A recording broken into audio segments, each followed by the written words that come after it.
Music Talk auf DMD2. Guten Tag miteinander. Heute ist ein bisschen ein anderer Music Talk, nämlich nicht auf Berndeutsch Mundart, wie ihr es normalerweise gewöhnt seid, weil neben mir hockt der Herr, der Berndeutsch nicht so wahnsinnig, er hat es zwar vielleicht auch gerne zum Hören, aber wahrscheinlich versteht er nicht so viel, weil seine Muttersprache ist nicht Berndeutsch. Drum, let's change to English. That was Swiss German. Welcome, Justin Nozuka. Thank you.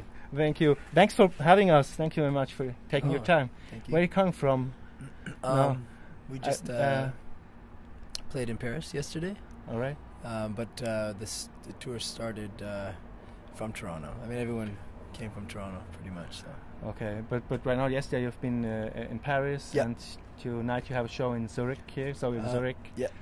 And you're also with your new album.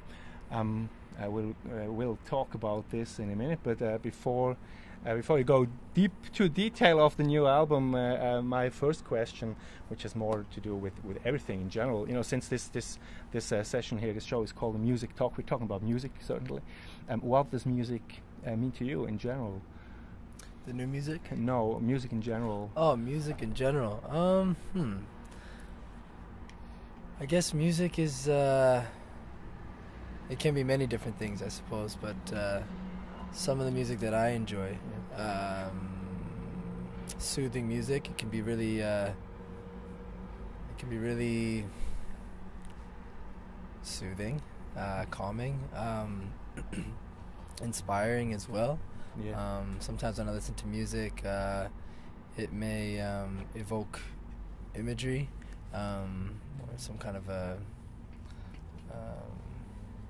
imaginative land or something like that. Yeah. So I suppose it can do many different things. Has that always been the case? When you were a kid, that music created images in your brain, and you made journeys in your fantasy when listening to music. Or? Not necessarily. No. Not necessarily. I think the music I grew up listening to just kind of evoked excitement, I guess. A lot of the music I listened to was like radio music when I was growing up, and yes. It's pretty straightforward, I suppose. The stuff that makes me think about imagery and stuff like that is, some of the music I've been listening to has been a little bit more dynamic, I suppose, and not so straightforward as main pop music, I suppose. So. Yeah, and now, in considering the music you write as a singer-songwriter, is that you can ask almost everyone would say that you have a very mature kind style of songwriting, and still you're only 25 years old. And now with your new album, it's getting a bit frightening, to be honest, because your already great music writing has evolved. Surprisingly into the more ambient, minimalistic way, which is incredible to listen to. I mean, how come you can create such great music? Do you have any answer on that? Probably not.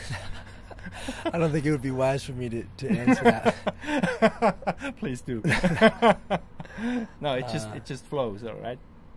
Yeah, I suppose. Yeah. I just have. I suppose I have a feeling, or a desire in a way to create something. It just kind of happens naturally. I've always loved to sing, and melodies were something that I just did naturally. I just kind of sang and went on rants and stuff, and so but it feels nice to create something, and I think creating something that is on record, that is something that you can listen to over and over again, the performance itself that is like set in stone in a way, that is to me much more fulfilling than just writing a song in the air, like on the guitar, on the piano or something. Yes. It feels nicer to have something created, on record. But how does that? I mean, as an artist, you probably was I was expecting. What I was expecting was that you cannot really explain how that happens. It just happens, all of a sudden. Supposedly, the song is there, the melody is there, lyrics are there, but you need to be in a special kind of mood, or can that flow to your mind directly? Whenever you are here on the terrace now, a new song could arrive, or how does that work? I think it. From my experience, like sometimes it's been this feeling that comes, and there's a feeling of inspiration or something, like I have this melody idea, and I feel like I need to record it, and then it's sort of happens that way. It's this immense feeling that comes, and then the expression comes afterwards through song. So sometimes it happens that way, where there's a feeling that brings me to the creative process. Yeah, like a flashlight, just breaking in. Sure, I suppose. Yeah. All right. It's like exactly like a flashlight or something like. Oh, man, that makes me jealous. I would like to have that too, but no chance. No. No. Not with music. No. Yeah, I mean, yeah, right. I mean, yeah, I don't know.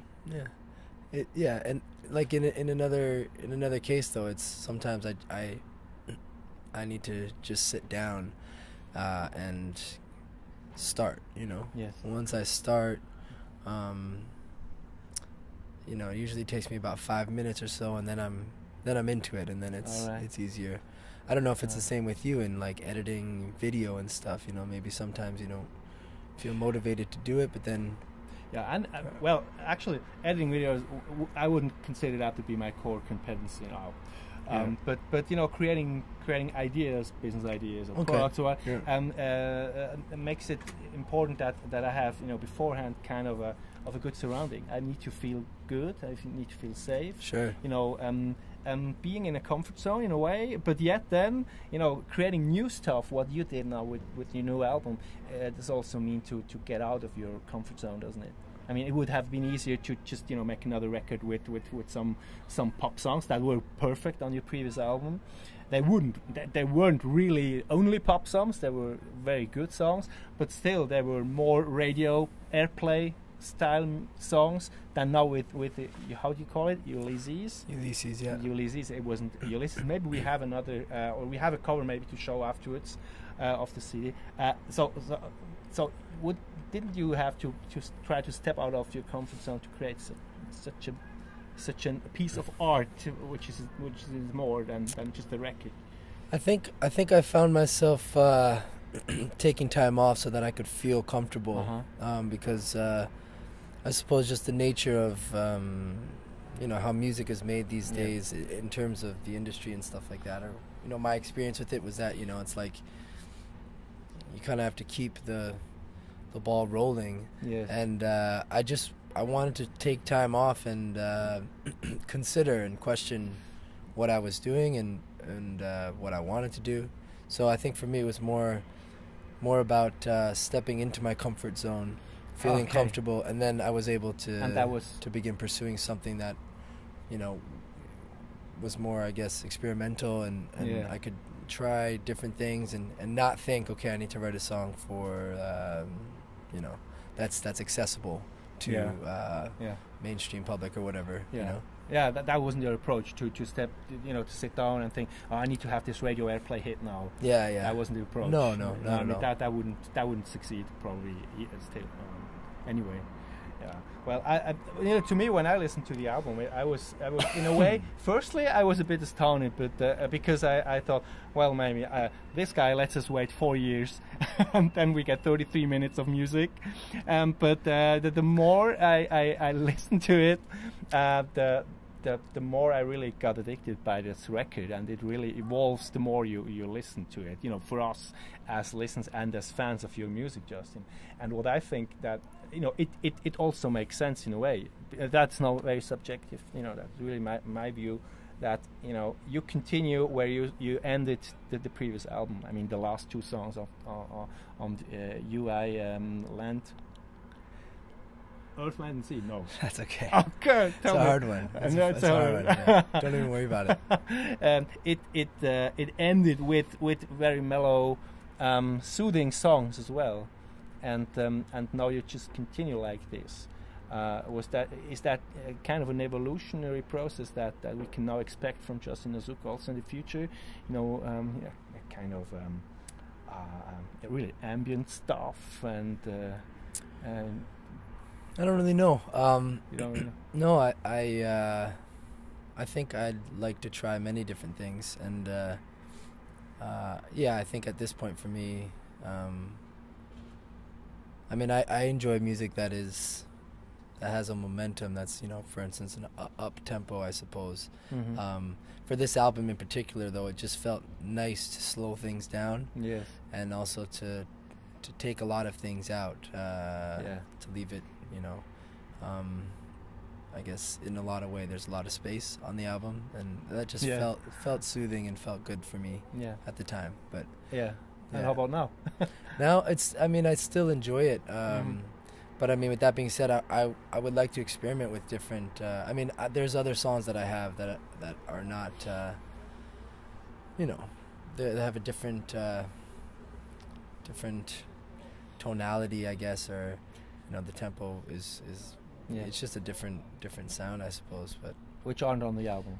Which aren't on the album. Yeah.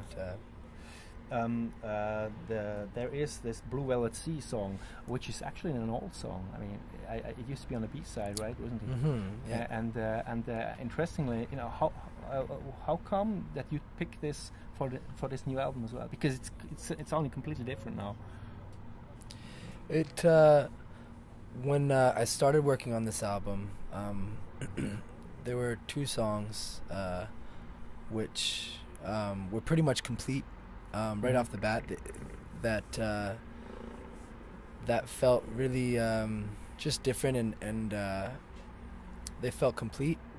And the album just sort of naturally revolved around these two songs in terms of the aesthetic, I suppose, and the feeling of the album. And I wanted the album to have a consistency through it. Yeah. So Blue Velvet Sea, eventually, like near the end of the process, I thought there were a few songs I had to take off the album that weren't working, and Blue Velvet Sea was one of the songs that I revisited, and I thought, you know, it would work well in the album. So so that's why. Yeah, that's why. That's why.